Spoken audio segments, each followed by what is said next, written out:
देखो, आज हम पढ़ेंगे complex and compound sentence. Complex and compound sentence. Complex, complex का अर्थ होता है मिश्रित, और कंपाउंड, कंपाउंड का अर्थ होता है संयुक्त, और सेंटेंस का अर्थ होता है वाक्य। मतलब मिश्रित व संयुक्त वाक्य आज पढ़ने वाले हैं। सबसे पहले देखो सेंटेंस। सेंटेंस कितनी प्रकार के होते हैं? सेंटेंस, सेंटेंस का अर्थ होता है वाक्य। तो सेंटेंस के प्रकार होते हैं 4। इंग्लिश में कितने होते हैं? 4। कौन कौन से? देखो मैं बताता हूं कौन कौन से होते हैं। एक होता है सिंपल सेंटेंस। सिंपल सेंटेंस, इसको हम सामान्य वाक्य कहते हैं।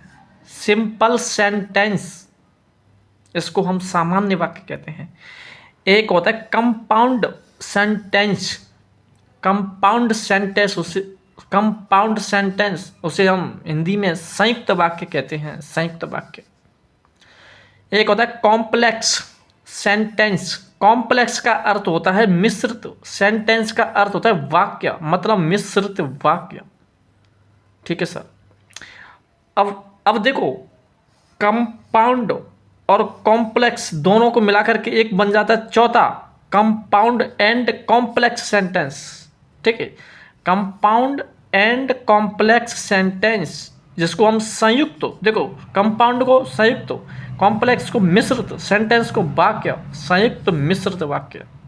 ठीक है, लेकिन हम तो सिर्फ दो, देखो हमारे एग्जाम में सिर्फ 2 दे रखे हैं। कौन कौन से? एक कंपाउंड सेंटेंस और एक कॉम्प्लेक्स सेंटेंस। तो ना तो उसको पढ़ेंगे, उसको पढ़ लेंगे, कोई दिक्कत नहीं है। सिंपल सेंटेंस को पढ़ने में हमारा क्या जा रहा है, कोई दिक्कत नहीं है। ठीक है, सिंपल सा है तो सिंपल सा है, तो सिंपल सा है, क्या दिक्कत है? ठीक है सर। देखो अब देखते हैं हम।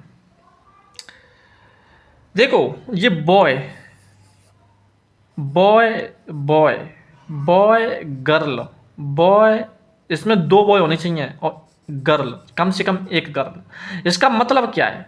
देखो सिंपल सेंटेंस का, देखो पहले देखो बॉय, बॉय कहते हैं इस, देखो जैसे एक लड़का होता है, बॉय माने क्या होता है? लड़का।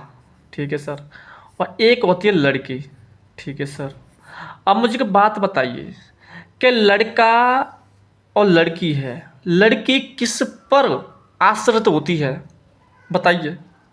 हाँ, जो लड़की होती है वो एक डिपेंड होती है किस पर?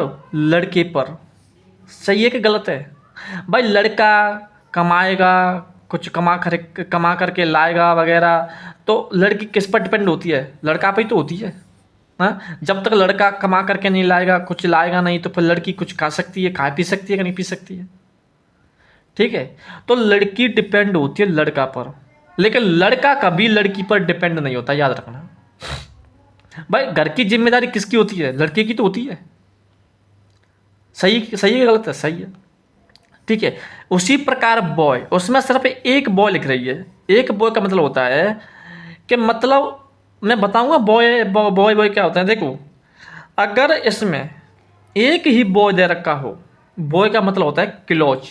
मैं बताऊंगा आगे क्लोज क्या होता है। ठीक है, क्लोज, उसमें सिर्फ एक ही क्लोज दे रखा हो तो समझाना वो सिंपल सेंटेंस है। ठीक है, और दो बॉय दे रखे हैं, 2 बॉय का मतलब होता है 2 क्लोज दे रखे हैं। मतलब जा तो एक, देखो बॉय बॉय का मतलब होता है कि लड़का लड़का होंगे तो वो तो किसी पर डिपेंड नहीं होगा, वो भी तो लड़का है तो वो इस पर डिपेंड नहीं होगा जी, इस पर डिपेंड नहीं होगा जी, इस पर डिपेंड नहीं होगा।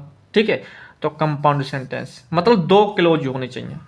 ठीक है, कॉम्प्लेक्स सेंटेंस वो होता है जो, अब लड़की है, गर्ल माना लड़की, जो लड़की उस लड़के पर क्या होती हो? डिपेंड होती हो। ठीक है, आश्रित होती हो, उसे हम कॉम्प्लेक्स सेंटेंस बोलते हैं। और कंपाउंड एंड कॉम्प्लेक्स सेंटेंस, इसमें कम से कम 2 लड़के होने चाहिए। ठीक है, और कम से कम 2, पर लड़की एक हो, 2 चाहे, इसका कोई मतलब तो नहीं है। ठीक है, समझ रहे हो कि नहीं समझ रहे हो? मुझे बात बताइए, बताइए मुझे। अब देखेंगे हम क्या, देखो फ्रेश क्या होता है, बता सकता है फ्रेश कैसे कहते हैं? और क्लोज क्या होता है? क्लोज, क्लोज किसे कहते हैं? बता सकता है कोई? चलो मैं बताता हूँ।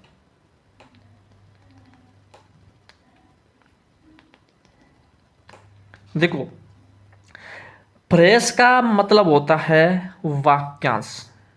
मैं बताऊंगा फ्रेश किसे कहते हैं। फ्रेश का मतलब होता है वाक्यांश, मतलब वाक्य का अंश।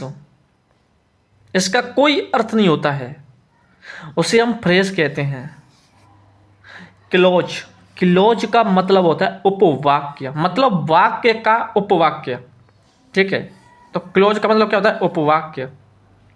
और सेंटेंस, सेंटेंस का मतलब होता है वाक्य। सेंटेंस का मतलब क्या होता है? वाक्य।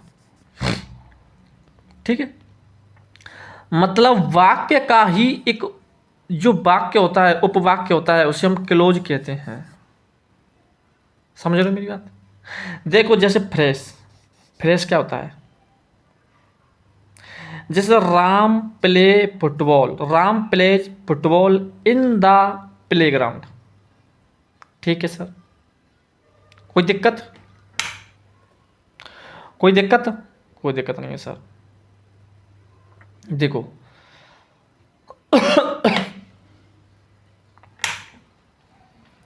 देखो Ram play football in the playground. तो राम क्या हो गया? एक सब्जेक्ट हो गया। प्ले क्या हो गया? एक वर्ब हो गया। फुटबॉल क्या हो गया? एक ऑब्जेक्ट हो गया।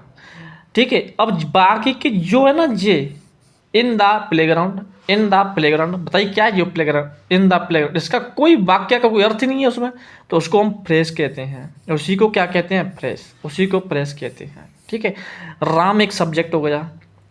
ठीक है, फ्रेश में कभी सब्जेक्ट और मतलब वर्ब नहीं होते हैं, याद रखना। ठीक है, सब्जेक्ट में, सॉरी फ्रेश में कभी भी मतलब सब्जेक्ट और वर्ब और ऑब्जेक्ट नहीं होते हैं। ठीक है, ये एक फ्रेश होता है, मतलब एक वाक्यांश होता है, इसका कोई अर्थ नहीं होता है। ठीक है, समझ रहे हो मेरी बात? उसे फ्रेश कहते हैं। देखो अब देखेंगे हम, अब देखेंगे, देखो